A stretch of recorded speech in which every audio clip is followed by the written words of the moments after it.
toda a construção, né, do direito ambiental, assim como do próprio direito do consumidor, e nós vamos lidar com uma interface profunda entre esses dois ramos das ciências jurídicas, toda a construção se faz em cima da prevenção, né? Em verdade, a responsabilidade civil é uma regra subsidiária dentro desses sistemas, assim como a responsabilidade penal pode ser tida como uma regra terciária. Terciária em que aspecto? Na verdade, os tipos penais ambientais e os tipos penais relacionados às relações de consumo têm muito mais um papel preventivo do que um papel repressivo. Ou seja, eles devem funcionar como um estímulo à prevenção. Quando nós falamos de direitos sociais, e aqui na acepção mais ampla dessa expressão, abarcando, inclusive, é óbvio, as relações de consumo e as relações ambientais, nós estamos necessariamente dizendo que o objetivo de toda a legislação é a prevenção. Se o direito é social, nós temos um direito ou direitos que são indisponíveis por excelência. E se eles são indisponíveis, é óbvio que o que mais convém, o que interessa à sociedade, é efetivamente evitar-se o dano. Nesse sentido, as regras de responsabilidade civil, por serem reparatórias, são subsidiárias. As regras de responsabilidade civil devem ser aplicadas apenas naquelas hipóteses em que a prevenção não mostrou a sua eficácia, não se mostrou efetiva. Bom, mas a prevenção, ou da prevenção, os senhores já trataram, e nós vamos então falar acerca das regras de responsabilidade civil. E nós encontramos aqui no próprio tema proposto um paralelo bem interessante. Fala-se em responsabilidade civil do fornecedor e, ao mesmo tempo, em meio ambiente digital. E então, de onde nós vamos extrair essas regras de responsabilidade civil?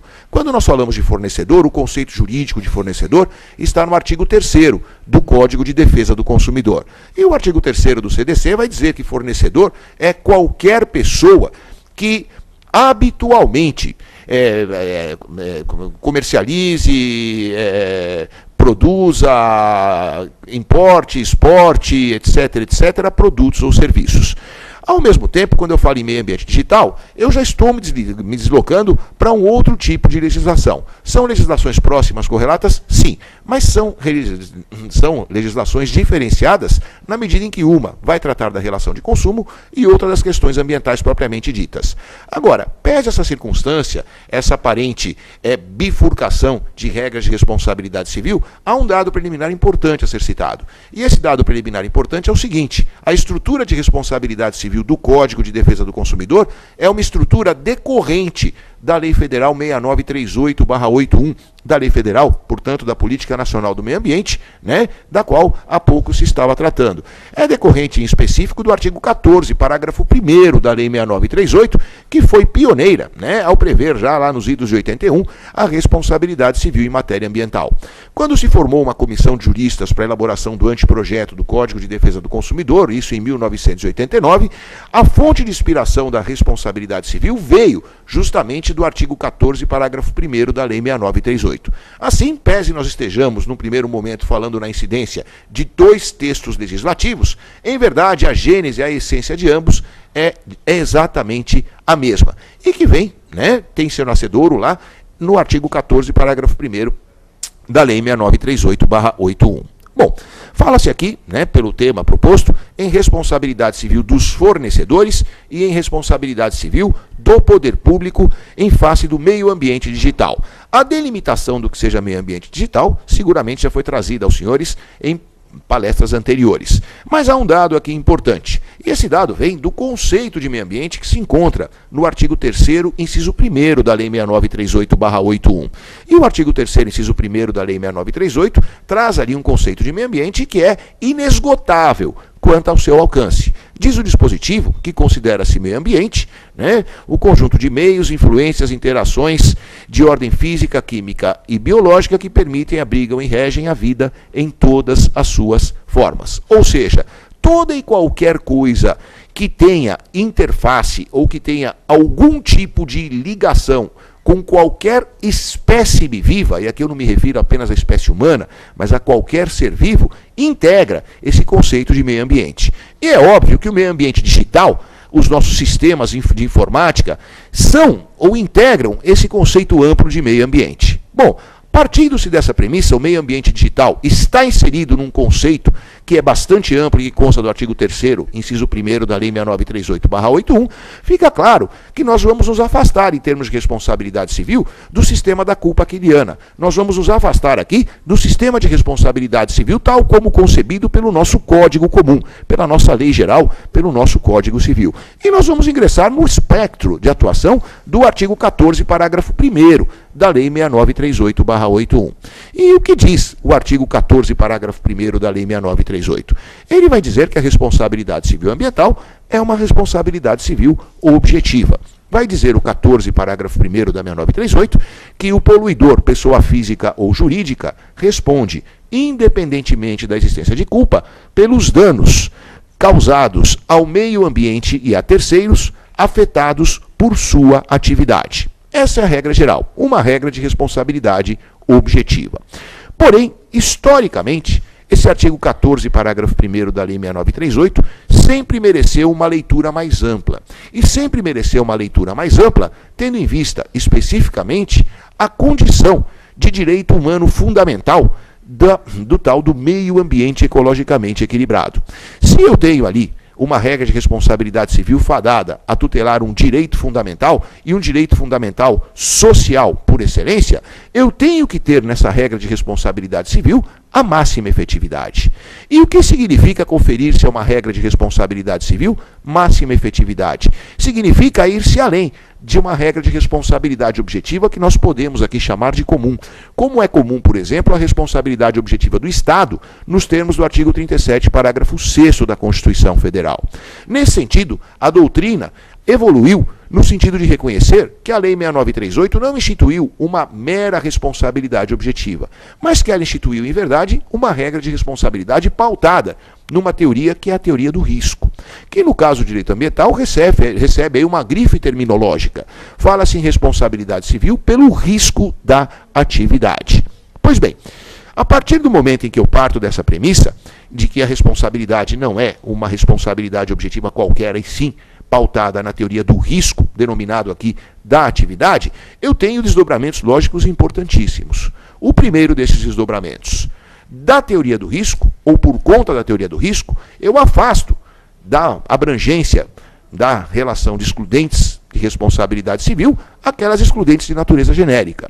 O caso fortuito e a força maior não excluem a responsabilidade civil ambiental. E a responsabilidade civil ambiental, como enfatizamos há pouco, alcança também ao meio ambiente digital. Pois bem, se eu tenho uma regra de responsabilidade civil que não é excepcionada pelas excludentes genéricas, que são aquelas excludentes constantes da lei geral, e não é excepcionada por conta da adoção da teoria do risco, eu eventualmente vou procurar excludentes dentro do meu próprio sistema.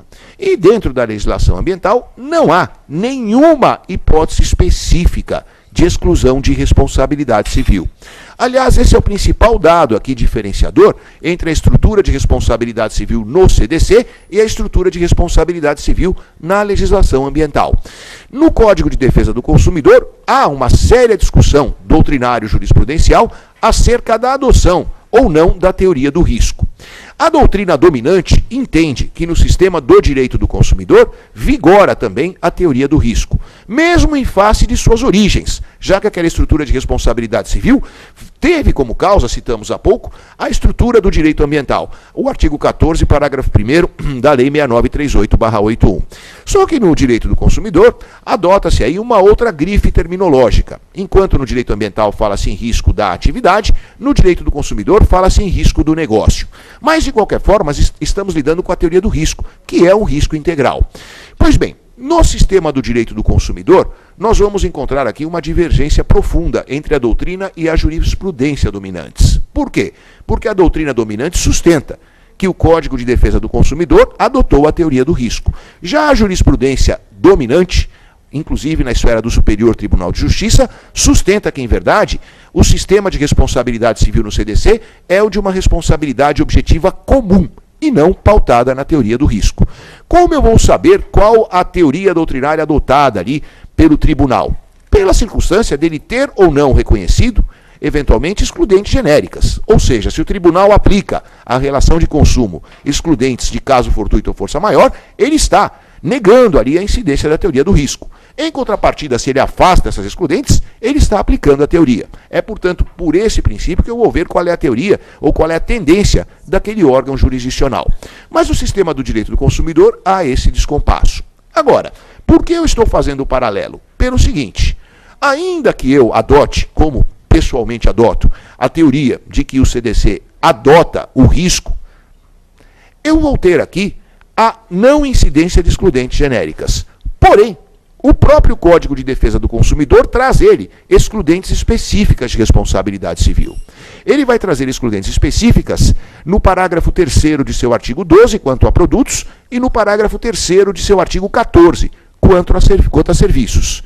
Pois bem, se eu adoto, então, no sistema do direito do consumidor a teoria do risco, eu continuo a ter excludentes de responsabilidade civil, que são, ao todo, 5, constantes desses parágrafos aí. Eu não aplico caso fortuito e força maior, mas eu tenho circunstâncias específicas. Agora, a legislação ambiental difere estruturalmente, a propósito, da legislação de consumo.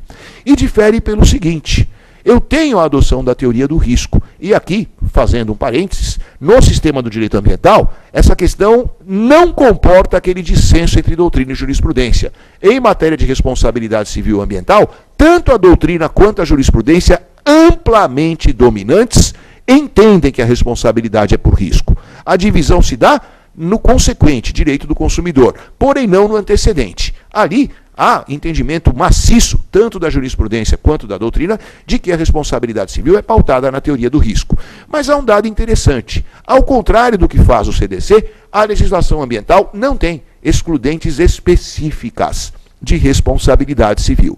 E aí nós chegamos a uma questão muito interessante. Eu não aplico excludentes genéricas, e não aplico por força da teoria do risco. E, ao mesmo tempo, eu não tenho, no sistema da legislação ambiental, excludentes específicas. Consequência prática, eu não tenho nenhuma causa de exclusão de responsabilidade civil em matéria ambiental. Numa ação de responsabilidade civil ambiental, as linhas de defesa do poluidor, vamos chamá-lo assim, são duas, basicamente. Ou ele nega a conduta, a ação ou a omissão, ou ele nega o resultado lesivo. Não há uma terceira linha de defesa a propósito, pela absoluta ausência de excludentes de responsabilidade civil. Bom, por que eu estou fazendo esse paralelo? Porque, conforme o sistema de responsabilidade civil que nós venhamos a utilizar, eu posso ter uma questão polêmica ou eu posso ter uma questão pacífica. Conforme a linha que nós adotarmos, CDC ou legislação ambiental, eu tenho excludentes específicas de responsabilidade civil ou eu não as tenho. E aí é que entra a questão do fornecedor e do poder público. Eu prefiro inverter a ordem e falar primeiro da responsabilidade civil do poder público em face do meio ambiente digital. Pois bem, por conta das dimensões do meio ambiente digital e por conta de sua natureza, já citada, decorrente do artigo 3º, inciso 1º da Constituição Federal e decorrente da circunstância, do artigo, decorrente aí do artigo 3º, inciso 1º da Lei 6938/81 e também do artigo 225 da Constituição Federal, é óbvio que nós temos um dever do Estado de regrar esse meio ambiente digital. É inerente à estrutura do Estado o dever de regrar tudo aquilo que tenha potencial de afetar o meio ambiente, ainda mais quando nós estamos lidando com direito fundamental por excelência. Consequência do que estamos dizendo. O poder público, a partir do momento em que tem um dever de regrar, é óbvio que também assume responsabilidade civil por consequências ou por danos eventualmente decorrentes do meio ambiente digital. Como nós podemos aí descrever essa responsabilidade civil do Estado em face do meio ambiente digital? Em verdade, nós vamos descrever a responsabilidade civil do Estado em face do meio ambiente, por danos causados ao meio ambiente, né? Até porque nesse conceito, eu reitero mais uma vez, o tal do digital está inserido. E a responsabilidade civil ambiental do Estado é uma responsabilidade bem interessante. E ela é interessante porque, em verdade, o Estado pode ter responsabilidade civil ambiental em 3 situações distintas. 2 delas não nos interessam tão de perto, por isso mesmo eu vou passar rapidamente. A primeira, e óbvia, é a responsabilidade civil do Estado pelos danos que ele próprio Estado vier a causar à qualidade do ambiente. Se o Estado for o responsável por aquele dano veiculado aí pelo meio ambiente digital que seja, ele terá, obviamente, responsabilidade civil direta e responsabilidade pautada nos termos do artigo 14, parágrafo 1º da Lei 6938/81. A propósito dessa responsabilidade direta do Estado, há um dado apenas aqui que é bastante interessante. E esse dado vem do seguinte: eu tenho, no 37, parágrafo 6º da Constituição já citado, uma regra própria de responsabilidade civil estatal. E o 37, parágrafo 6º, vai dar ali ao Estado uma responsabilidade objetiva comum. Ao mesmo tempo, eu tenho no sistema do direito ambiental uma regra de responsabilidade civil, mas vigorosa. Uma regra de responsabilidade civil mais séria, que é a responsabilidade pautada na teoria do risco. Bom, o Estado causa um dano ambiental. Será que ele vai responder nos termos do 37, parágrafo 6º da Constituição? Ou seja, a sua responsabilidade vai ser excluída em face de caso fortuito, por exemplo? Ou será que ele vai responder nos termos da própria Lei 6938/81, hipótese em que o caso fortuito não vai ser uma causa de isenção de sua responsabilidade? Se eu estou fazendo a pergunta, é porque, por razões óbvias, a questão é controvertida, né? E ela é controvertida por um aspecto. Há uma primeira teoria que sustenta o seguinte: eu tenho aí, em tese, o conflito entre uma norma constitucional e uma norma infraconstitucional. Eu tenho um conflito aparente entre o 37, parágrafo 6º da Constituição e o 14, parágrafo 1º da Lei 6938. Por essa primeira teoria, já deu para os senhores perceberem qual é a solução proposta, né? Eu tenho aí um conflito entre normas hierarquicamente diferenciadas, a norma superior vai prevalecer em detrimento da inferior. Ou seja, em se tratando de responsabilidade civil ambiental do Estado, eu vou ter a incidência, né, por força de sua superioridade, do dispositivo constante do 37, parágrafo 6º. Logo, a responsabilidade ambiental seria pautada na teoria do risco para todo mundo, excetuado o Estado, que estaria sujeito a uma regra de responsabilidade civil diferenciada. Mas daí vem a segunda teoria, e ela é bem mais interessante. Por que ela é bem mais interessante? Pelo seguinte: a segunda teoria, em verdade, vai dizer que o artigo 14, parágrafo 1º da Lei 6938/81 não foi meramente recepcionado pela Constituição Federal de 88. Esse tema é tranquilo, que ele foi recepcionado, nenhuma dúvida, né? Mas a segunda teoria vai além. Vai dizer que ele não apenas foi recepcionado, como ele foi incorporado ao texto constitucional. Por que ele foi incorporado? Porque a Constituição de 88, ao reverso de sua antecessora, teve como objetivo a máxima proteção ambiental. Toda a estrutura constitucional relacionada ao meio ambiente tem por objetivo o que o colega que nos antecedeu falou, a prevenção. Eu tenho ali um sistema de máxima efetividade. Toda a estrutura constitucional é voltada à máxima proteção dos recursos ambientais. E dentro dessa premissa, eu vou ter o parágrafo 3º do artigo 225 da Constituição. Parágrafo 3º que vai veicular o denominado princípio do poluidor pagador. E ao veicular o princípio, o que faz o 225, parágrafo 3º? Ele vai falar que o poluidor, pessoa física ou jurídica, terá responsabilidade penal e administrativa pelos danos que vier a causar à qualidade do meio ambiente, sem prejuízo de seu dever de integral reparação desses danos. Ou seja, o 225, parágrafo 3º, vai cumular responsabilidade administrativa, civil e penal do poluidor, e responsabilidades que são cumulativas. A partir do momento em que o 225, parágrafo 3º, realiza essa acumulação, ele edita o comando que ao qual acabei de fazer referência. Eu tenho ali a máxima efetividade da legislação ambiental. E a máxima efetividade da legislação ambiental vem por intermédio da adoção de qual regra de responsabilidade civil? Óbvio, daquela que é a mais rigorosa, que é a responsabilidade civil pautada na teoria do risco. Consequência prática do que eu estou dizendo. Para essa segunda teoria, a qual pessoalmente adiro, inclusive, nós temos o artigo 14, parágrafo 1º da Lei 6938, não como uma norma infraconstitucional solta, meramente compatível com o texto maior. Não. O 14, parágrafo 1º é uma decorrência lógica, necessária e imperativa do comando que consta do 225, parágrafo 3º. O 225, parágrafo 3º, exige a responsabilidade civil ambiental pautada na teoria do risco. Bom, a partir dessa premissa, onde nós chegamos? Nós deixamos de ter aquele conflito hierárquico de textos legislativos. Nós passamos a ter um conflito ou uma briga de gente grande. Nós passamos a ter uma briga entre o 37, parágrafo 6º, um conflito aparente, entre o 37, parágrafo 6º, e o 225, parágrafo 3º da Constituição. E quando eu chego a um conflito entre normas jurídicas hierarquicamente iguais, eu tenho que me utilizar de outros princípios de hermenêutica para solucionar esse conflito. E qual seria aqui o princípio de hermenêutica adequado? É o princípio da especialidade. Eu tenho o 37, parágrafo 6º, como uma regra de responsabilidade civil geral do Estado, e o 225, parágrafo 3º, como uma regra de responsabilidade civil especializada, que vai alcançar, inclusive, a pessoa política. E a partir desse momento, eu vou chegar à conclusão de que a responsabilidade civil do Estado pelos danos ambientais a que ele próprio Estado der causa é uma responsabilidade pautada na teoria do risco e, portanto, que não admite excludentes genéricas de caso fortuito, força maior ou fato de terceiro. Bom, mas como eu disse, nós temos 3 hipóteses teóricas de responsabilização civil do Estado por danos ambientais. Essa é apenas a primeira delas.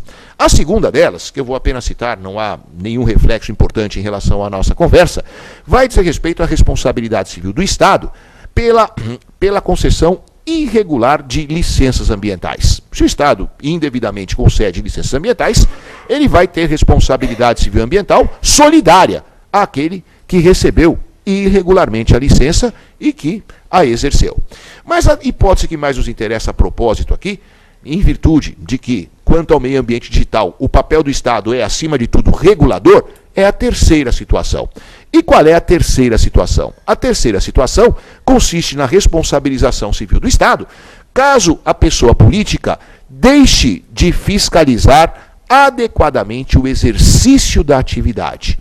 Pois bem, se o Estado tem o dever de regulamentar, ele automaticamente tem o dever de fiscalizar.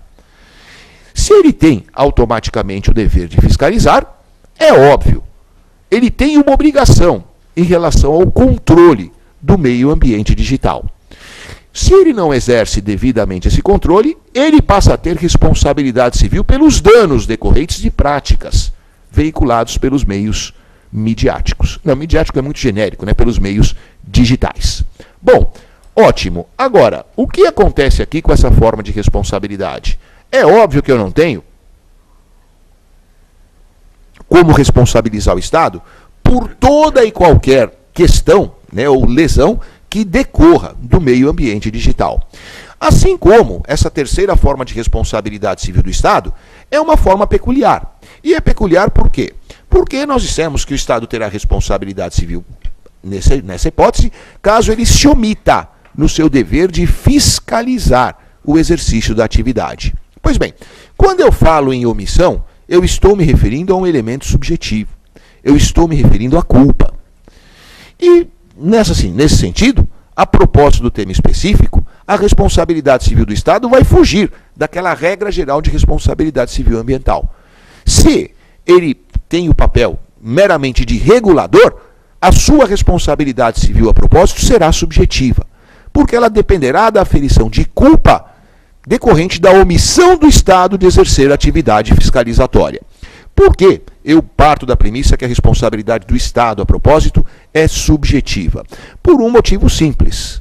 Se nós reconhecêssemos aqui que o Estado teria responsabilidade civil por todo e qualquer evento, ou todo e qualquer dano decorrente do uso dos meios informáticos, dos meios eletrônicos, eu estaria dando ao Estado um papel policialesco. Eu estaria dizendo ao Estado, olha, se acontecer algum problema, a responsabilidade civil é sua. Pois bem, para que o Estado pudesse fugir dessa responsabilidade civil, qual o papel que ele deveria exercer? O papel que a China exerce sobre o controle da internet. O papel que países autoritários exercem. Eu vou controlar tudo que é veiculado e só vou permitir o acesso ou ingresso, né, nas redes sociais brasileiras ou nas redes brasileiras daquilo que eu previamente filtrar. Se eu não filtrar, eu corro o risco da responsabilidade civil. Nesse sentido, eu tenho mesmo que dar ao Estado, a propósito do tema específico, um tratamento diferenciado. Senão, eu estou dando uma carta branca. E o que, em princípio, pode parecer socialmente protetivo, vai se mostrar socialmente nefasto. Porque todos nós vamos passar a estar sujeitos a controle do Estado quanto a tudo o que fazemos nos meios de comunicação eletrônicos. Pois bem, ele é subjetivo. E mais do que isso, Há um entendimento jurisprudencial a propósito e sedimentado, eu particularmente divirjo, mas eu aqui não tenho tempo para ficar entrando nessa discussão. Há um entendimento jurisprudencial sedimentado de que nessa hipótese de omissão do Estado, a sua responsabilidade civil é, além de subjetiva, óbvio, também subsidiária. Ou seja, a responsabilidade civil direta é do causador do dano. O Estado apenas responderá subsidiariamente nessa hipótese. E essa é a responsabilidade civil que eu vejo com relação ao Estado quanto aos meios informáticos ou eletrônicos. Se ele é o causador do dano, se foi ele quem gerou aquela consequência, ou se ele concedeu ilegalmente algum tipo de autorização em virtude de seu papel regrador, a sua responsabilidade é pautada na teoria do risco, conforme pudemos expor aí inicialmente, quando tratamos inicialmente dessa questão específica. No entanto, se ele for apenas regrador, e nós caímos aí na terceira hipótese, em que há apenas uma omissão no seu dever de fiscalizar, a responsabilidade civil do Estado muda de classificação. Ela passa a ser uma responsabilidade subjetiva e subsidiária. Bom, nós temos mais 5 minutos, eu prometo cumprir minha schedule aqui, porque eu tenho 1 hora a sessão do órgão especial do TJ. Então, falta falarmos aqui da responsabilidade civil do fornecedor. Bom, quando nós falamos de fornecedor, como eu disse aos senhores, nós vamos entrar naquela classificação, ou naquele conceito que há no artigo 3º do Código de Defesa do Consumidor. E fornecedor é quem habitualmente desempenha uma atividade, e uma atividade voltada ao quê? À movimentação econômica do mercado. Partindo-se dessa premissa, há um outro dado a ser acrescido. Quando falamos de responsabilidade civil no sistema do direito do consumidor, nós falamos de uma regra de responsabilidade civil que se aplica a uma relação jurídica de consumo, cujo conceito é bastante estreito. Em termos genéricos, relação jurídica de consumo é que se forma entre um consumidor e um fornecedor, tendo como partes, ou tendo como objeto, desculpem-me, um produto ou um serviço. Cada uma dessas 4 coisas tem o seu conceito próprio e peculiar, que se encontra nos artigos 2º e 3º do Código de Defesa do Consumidor. Mas um dado aqui é indispensável.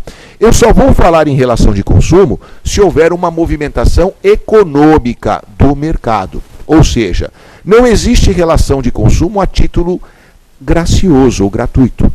A relação de consumo tem por premissa necessária uma contraprestação econômica. E é justamente aí que nós vamos entrar no tal do conceito de fornecedor. Se aquele dano praticado ou decorrente do uso indevido do meio ambiente digital tiver por objetivo estimular o mercado de consumo, tiver por objetivo a movimentação, a circulação econômica de riquezas, eu vou ter a incidência a propósito das regras de responsabilidade civil do CDC. Porque aqui eu posso falar tecnicamente em fornecedor, tal como concebido o conceito na esfera da Lei 8.078 de 1990. Consequência do que eu estou dizendo. Se eu puder identificar aquele dano como advindo de uma relação de consumo, eu vou poder aplicar aquela relação jurídica às excludentes de responsabilidade civil previstas nos parágrafos 3º, aqui especificamente tratando-se de serviço, prevista no parágrafo 3º do artigo 14 do Código de Defesa do Consumidor. Excludentes, que são 2 a propósito, que vão dizer o seguinte: primeira, prova feita pelo fornecedor de que o seu serviço não apresentava nenhum defeito. Ou segunda, prova também feita pelo fornecedor de que o dano decorreu de culpa exclusiva do consumidor ou de terceiro. Portanto, se eu puder identificar aquilo como uma relação, aquilo que é veiculado por meio informático, por meio eletrônico, e que é danoso a alguém, se eu puder identificar esse dano como advindo de uma relação de consumo, eu vou aplicar ao fornecedor as regras de responsabilidade civil do Código de Defesa do Consumidor, artigo 14, e com a possibilidade de uso de excludentes do parágrafo 3º. Apenas para reforçar esse entendimento, e relembrando, no sistema do direito do consumidor, eu tenho dissenso entre doutrina e jurisprudência dominantes acerca da adoção ou não da teoria do risco. É mais uma válvula, entre aspas, que o fornecedor vai obter ali. Agora, se eu não identificar aquela relação privada como uma relação de consumo, por exemplo, é uma relação em que não há uma contraprestação econômica ou em que não se busca incentivar alguém a adquirir algo, se eu identificar esse tipo de dano praticado ou um tipo de dano, um dano decorrente desse tipo de comportamento nos meios eletrônicos, eu vou adotar não mais a regra do CDC, eu vou adotar a regra do artigo 14, parágrafo 1º da Lei 6938/81. O que vai peculiarizar, portanto, o sistema de responsabilidade civil que eu vou me utilizar quanto a particulares, afastamos aqui o Estado, já tratamos dele devidamente há pouco, o que vai peculiarizar é justamente a existência ou não de uma relação de consumo sendo veiculada pelo meio eletrônico. Se há essa veiculação, a responsabilidade civil haverá de ser pautada no sistema do Código de Defesa do Consumidor, com aquelas possibilidades, né, de uso de excludentes a que acabamos de fazer referência. Caso, no entanto, eu não possa identificar aquela relação privada, veiculada por meio eletrônico, como uma relação advinda, né, de consumo, como uma relação que se amolde à Lei 8078/90, eu terei, sim, a incidência da legislação ambiental. Porque, como dissemos inicialmente, o conceito traçado pelo artigo 3º, inciso 1º da 6938/81, o conceito de meio ambiente, abarca, e desde 81, o meio ambiente digital. Aliás, né, grande mérito da Lei 6938. Foi uma das leis mais importantes que nós tivemos, pelo seu arrojo, pelo seu pioneirismo. Em 1981, o legislador teve, né, a visão futura para poder trazer um conceito de meio ambiente extremamente genérico e apto, né, a se adaptar ou a abarcar em seu conteúdo qualquer evento que pudesse surgir no futuro. O CDC, por exemplo, tem um probleminha a propósito. Ele tem um probleminha interessantíssimo, diga-se de passagem, e aí por curiosidade eu vou citar e encerro a minha exposição, um probleminha quando ele fala do direito de arrependimento, que está no artigo 49 do CDC. E ele tem esse probleminha porque quando ele fala de direito de arrependimento, ele fala que tem direito de arrependimento, né, aquele que realizar a contratação fora do estabelecimento comercial, né?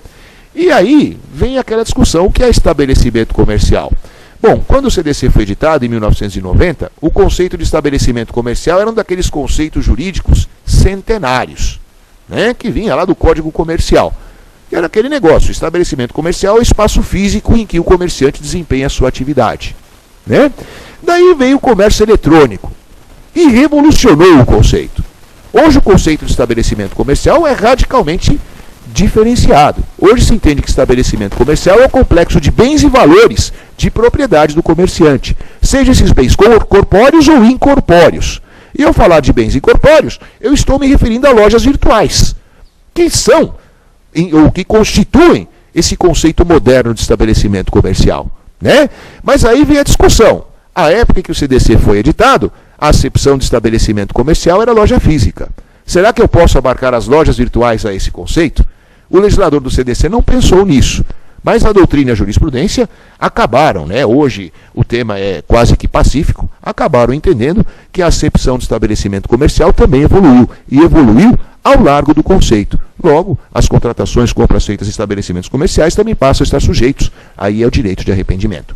Bom, cumprindo aqui o horário, né? Agradeço muito a atenção de todos, agradeço mais uma vez a gentileza do convite, coloco-me à disposição para qualquer esclarecimento e muito obrigado.